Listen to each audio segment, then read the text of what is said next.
video update lang pala ulit tayo dito sa ating mini RC na helicopter na ito. So yan, makikita po ninyo, mag-e-enjoy po kayo dito. So ngayon, ito ulit yung na-order ko dito, yung kulay gold. Mag-e-enjoy talaga dito yung riregaluhan po ninyo ng mga bata. So enjoy watching lang muna dito sa ating video.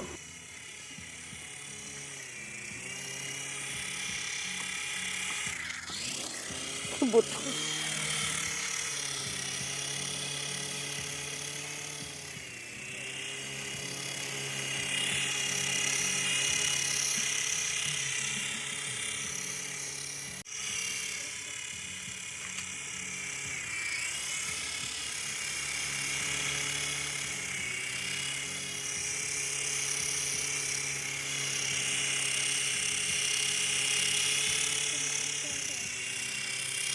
So yun nga yung ating video test ulit dito sa mini RC. Sa mga gusto mag-avail, pakiclick lamang yung ating yellow basket.